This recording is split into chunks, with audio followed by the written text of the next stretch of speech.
ಕಾಂಗ್ರೆಸ್ ವಿರುದ್ಧ ಬಿಜೆಪಿ ನಾಯಕರು ಮುಗಿಬಿದ್ದಿದ್ದಾರೆ. ಕಾನೂನು ಕಾಪಾಡದ ಸರ್ಕಾರ ತೊಲಗಲಿ ಅಂತ ಅಶ್ವಥ್ ನಾರಾಯಣ್ ಹೇಳಿದ್ದಾರೆ. ಕಾಂಗ್ರೆಸ್ ಅಧಿಕಾರಕ್ಕೆ ಬಂದಾಗಿನಿಂದಲೂ ಆಡಳಿತ ವ್ಯವಸ್ಥೆಯೇ ಕುಸಿದು ಹೋಗಿದೆ. ಬಿಜೆಪಿ ನಾಯಕರು ಕಾಂಗ್ರೆಸ್ನ ವಿರುದ್ಧ ಮುಗಿಬಿದ್ದಿದ್ದಾರೆ. ಇಂಥ ಸರ್ಕಾರ ಇದ್ರೆಷ್ಟು ಬಿಟ್ರೆಷ್ಟು ಅಂತ ಆಕ್ರೋಶವನ್ನ ವ್ಯಕ್ತಪಡಿಸಿದ್ದಾರೆ. ಈ ಸರ್ಕಾರ ತೊಲಗಬೇಕು ಅಂತ ಹೇಳಿದ್ದಾರೆ. ಕಾಂಗ್ರೆಸ್ ಸರ್ಕಾರ ಅಧಿಕಾರಕ್ಕೆ ಬಂದ ದಿನದಿಂದಲೂ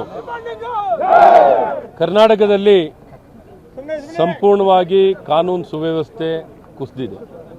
ಎಲ್ಲ ಒಂದು ಕಡೆ ಜನ ಸುರಕ್ಷಿತವಾಗಿಲ್ಲ. ಕಾಂಗ್ರೆಸ್ ಸರ್ಕಾರದ ಧೋರಣೆ, ತುಷ್ಟೀಕರಣದ ರಾಜಕಾರಣ, ಎಲ್ಲ ಒಂದು ಕಡೆ ಸ್ಪಷ್ಟತೆ ಇಲ್ಲದ ಕಾರಣ ಮೃದು ಧೋರಣೆ, ಒಂದು ವ್ಯವಸ್ಥೆಯ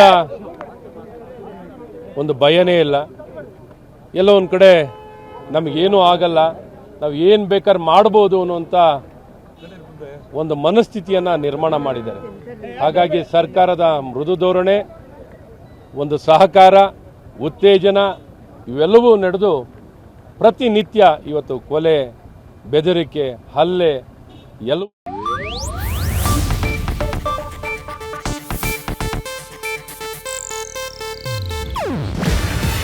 ಇದು ಏಷ್ಯಾನೆಟ್ ನ್ಯೂಸ್ ನೆಟ್ವರ್ಕ್ ಪ್ರಸ್ತುತಿ.